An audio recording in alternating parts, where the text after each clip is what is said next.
मैं भूलता हूं तो छांदोग्य उपनिषद में ऐसा कहा, मैं पक्का नहीं हूं, शायद छांदोग्य ही है, न हो तो आप खोज लेना, लेकिन उपनिषद में जरूर है। छांदोग्य हो या जो हो, करीब करीब छांदोग्य है। त्रयो धर्मस्कंधा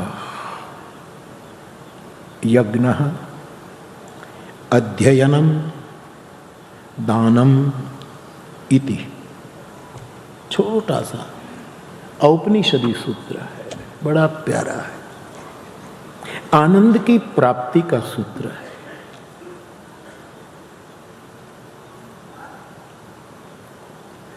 मुझे बार बार पूछा भी जा रहा है, कल भी कुछ एक दो बात आई, व्यासपीठ पर भी आई, कि आनंद की प्राप्ति कैसे हो, उसका कोई साधन है? स्पष्ट उत्तर तो यह है, उसका कोई साधन नहीं है। साधन के द्वारा जो साध्य होता है, हमारा साधन सीमित होने के कारण साध्य भी सीमित होता है। हमारा साधन असीम नहीं, क्योंकि हम जीव हैं, माया भी है, माइक जगत में रहते हैं, हमारी एक सीमा है, और सीमा वालों का साधन भी सीमित होगा। और कर्म के सिद्धांत के अनुसार जो जस करे सो तस फल जात, जैसा हमारा सीमित साधन वैसा सीमित फल। तो आनंद जो है वो साधन का परिणाम नहीं है।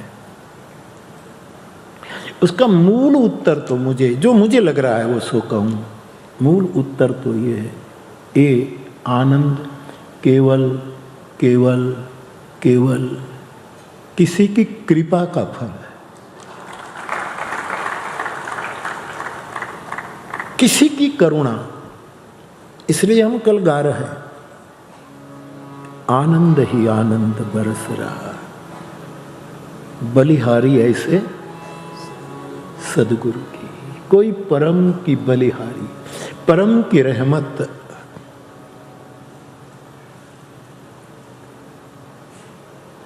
परम का कृपा कटाक्ष,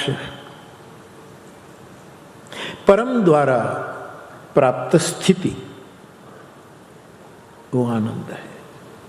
लेकिन हम जीव है, हमें कुछ प्रोसेस भी चाहिए, कि कोई प्रक्रिया है, हम सीधा तो नहीं पहुंच पाएंगे, कोई प्रक्रिया है, कोई प्रोसेस है कि पहले ये करो, फिर ये करो, फिर ये करो।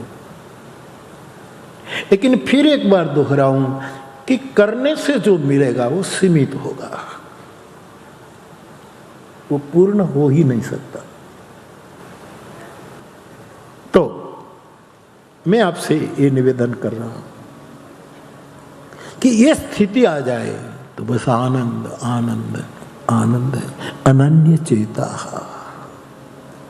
अर्जुन, जो अनन्य भाव से, जिसका चित्त कहीं जाता नहीं, मेरो मन अनत कहां सुख पावे। जैसे उड़ी जहाज को पंछी फिर जहाज पे आवे, मेरो मन अनत कहां सुख पावे। जाऊं कहां तजी चरण ध्यान। हरि भजी और हरि तजी और भजिए कहा। तुलसी की अनन्य चेता दशा देखो। यो माम स्मरति नित्यशः, जो मुझे निरंतर स्मरण करता है,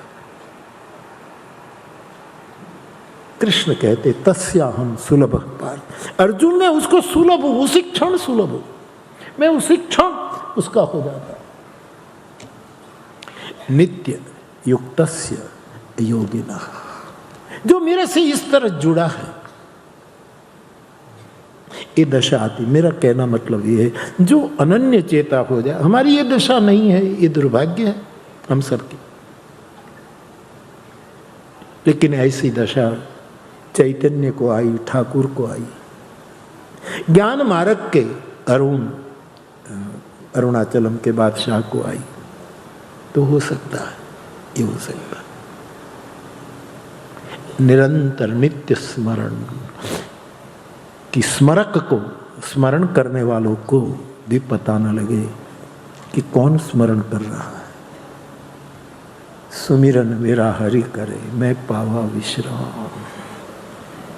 मेरा स्मरण अब हरि कर रहा है, मैं तो विश्राम में हूं। माला जपो न कर जपो, जिह्वा जपो न राम। सुमिरन मेरा हरि करे, मैं पावा विश्राम। लेकिन हम जीव है, इसलिए प्रोसेस चाहते हैं कि कैसे आनंद की उपलब्धि हो। बुद्ध पुरुषों में जिसके नाम के पीछे आनंद लगा है, ये सब समान है, वहां कोई ऊपर नीचे नहीं, सब समान। चाहे ब्रह्मानंद हो, विवेकानंद हो, सच्चिदानंद हो, विष्णुदेवानंद हो, कोई भी हो, ये सब लेवल के लोग नहीं, एक लेवल के लोग हैं।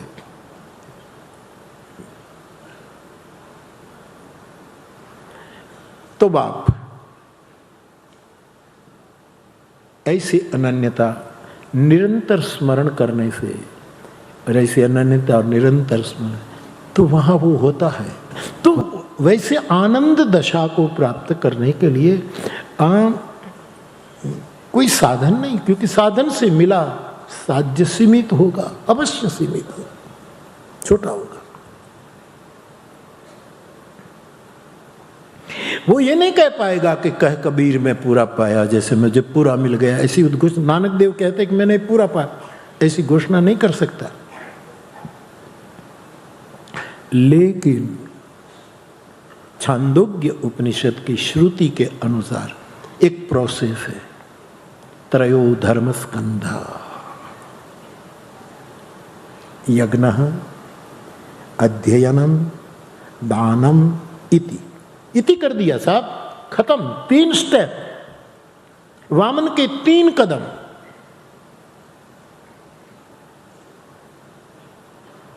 धर्म के 3 स्तंभ है।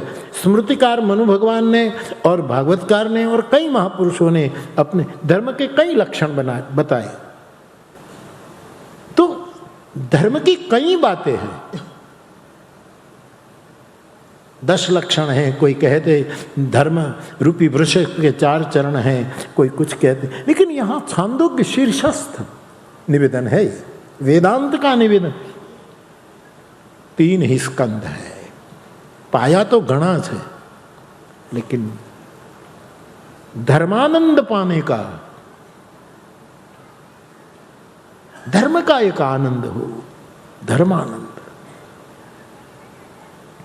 उसको पाने की यदि प्रोसेस से जाना है तो प्रोसेस से पूरा नहीं पाया जाता, ये तो पक्का मैं कहूँगा आपको।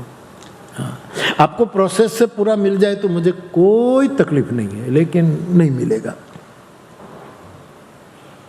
थियरी से ठीक है, मार्ग दिखता है, प्रैक्टिकल होना चाहिए। त्रयो धर्म स्कंधा, पहला यज्ञ, आनंद पाना है, थियरी के प्रोसेस के थ्रू, एक प्रक्रिया से गुजरना है जीव के नाते। सीधा कृपा से मिल जाए ना तो हम पचा भी नहीं पाएंगे, हार्ट फेल हो जाएगा, पचा नहीं पाएंगे। तो एक प्रोसेस जरूर है,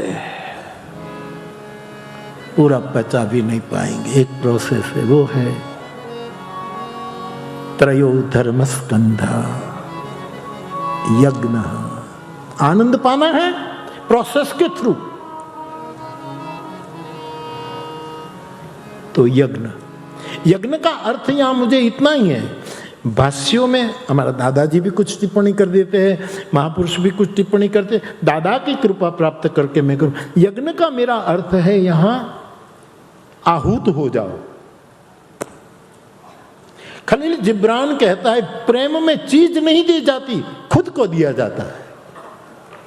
प्रेम की गिफ्ट स्वयं खुद है। किसी को घड़ी दे दी, ठीक है, ये अच्छी बात है। प्रेम में खुद को दिया जाता है और फिर रिटर्न गिफ्ट उससे होती है, वो स्वयं अपने आप आ जाता है। ये रिटर्न गिफ्ट है। खलील जिब्रान कहता है चीज वस्तु दे पाते हैं, खुद के अहंकार को नहीं दे पाते।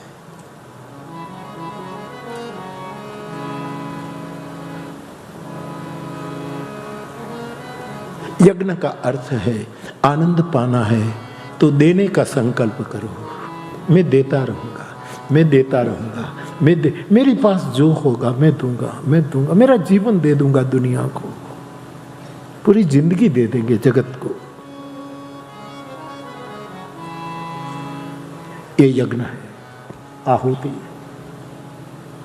समर्पण भाव। हम छोड़ने को राजी नहीं, अपना स्वभाव में थोड़ा परिवर्तन करने को राजी नहीं, अपने आग्रहों में थोड़ा परिवर्तन करने को राजी नहीं। सम्मान मिल जाएगा, पैसा मिल जाएगा, प्रतिष्ठा मिल जाएगी, हर जगह सब कुछ सुविधा मिल जाएगी, लेकिन आनंद से रहित हो जाओगे।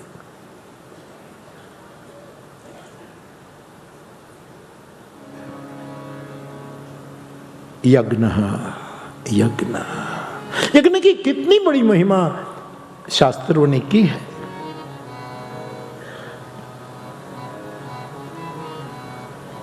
देना सीखे, दे दे दे दे, कुछ न बचाया जाए, कुछ न बचाया जाए, कुछ भी न बचाया। फिर जो स्थिति आती है उसको आनंद कहते हैं। अध्ययनम, दूसरा अध्ययन। अध्ययन का यहां अर्थ है अभ्यास। मानस गीता का अभ्यास करो, अध्ययन करो, स्वाध्याय करो। गीता के श्लोक खुद को रियाज के रूप में सुनाओ। मुझे आज पूछा गया, बापू हमारी गुफ्तगू केवल कुछ भी हम पढ़ते हैं, सोचते हैं, विचारते हैं, कोई संत की बात लेते हैं तो मुझे ऐसा ही लगता है कि मेरी बात बापू से हो रही है, उसको रियाज माना जाए। यस, उसको रियाज माना जाए। हम कोई गुरु नहीं, लेकिन जहां तुम्हारा भरोसा है उसके साथ गुफ्तगू, ये अपने आप से गुफ्तगू है, ये रियाज। और कभी कभी बच्चों रियाज में इतना आनंद आता है, इतना प्रोग्राम देने में नहीं आता। प्रोग्राम में तो फेल भी हो जाते। वाह महादेव, अच्छा सा अच्छा गायक पूरी महफिल में कभी विफल हो जाता है, सूर ही नहीं लगता। निरंतर अध्ययन। तुम्हें मैं कहता हूं, तुम्हें मानस भगवत गीता पूरी की पूरी कंठस्थ हो जाए तो भी श्लोक दर्शन करते करते बोलो, गाओ। गीता तुमको सुनकर राजी हो जाएगी। ये बच्चा मुझे पढ़ रहा, मुझे गा रहा, मुझे गा रहा। मानस की चौपाइयां, अध्ययन। अध्ययन आनंद देगा। एक बार रुचि जग जाएगी ना मानस में, एक बार गीता में प्रेम लग जाएगा, कोई भी ग्रंथ, चलो ना, भागवत हो, शिव पुराण हो, देवी भागवत हो, उपनिषद हो, वेद हो, संतवाणी हो, यदि प्रोसेस से आनंद पाना है जीव के नाते तो करो स्वाहा। वाह वाह थोड़ी कम करो, स्वाहा स्वाहा ज्यादा करो। यज्ञ स्वाहा का स्वरूप है। इदम अग्नये न मम। पितृओं को, देवताओं को, पूर्वजों को, ग्राम देवताओं को सब दिया जाता है। जो पीड़ित लोग हैं इनको दिया जाता है। और दूसरा निरंतर अभ्यास। अभ्यास और वैराग्य से धीरे धीरे धीरे धीरे मन के साथ कुछ समझौता हो जाता है। अध्ययन। दानम इति त्रयो धर्मस्कंधा यज्ञः अध्ययनम दानम आखिरी इति, बात खत्म। दान दो। दानम इति आनंद पाने के लिए आखिरी व्यक्ति जीव दया, शंकराचार्य कहते हैं जीव दया विस्तार, जीव दया विस्तार, जीव दया विस्तारय तारय संसार सागरतः। पांडुरंग दादा की सायं प्रार्थना मैंने अविनायी मतनाई विष्णु, ये प्रार्थना गाई जाती। तो आप यदि प्रोसेस से आनंद की झलक पानी है तो ये 3 है। वाह वाह स्वाहा करने वालों के पीछे घूमती है, करने की जरूरत नहीं। स्वाहा यज्ञ, निरंतर अभ्यास, अध्ययन, निरंतर हरिस्मरण, सततम निरंतर।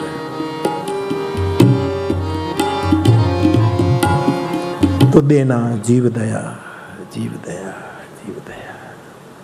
और तीनों में, स्वाहा में, अध्ययन में और आखिरी व्यक्ति को कुछ न कुछ देना, इनमें प्लीज बहुत विचार मत करना, वरना मन बड़ा चंचल है, विचार बदल देंगे।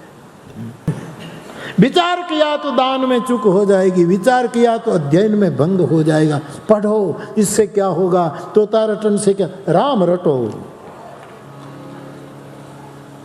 तो आप आनंद की प्रोसेस, यदि मैं इस प्रोसेस में तो ले गए आपको, क्योंकि छांदोग्य कहता है बाकी त्रयो धर्मस्कंधा यज्ञ अध्ययनम दानम इति। तो बात आनंद कृपा है, करुणा है, अनुग्रह है। इसलिए रहमत का फल है आनंद।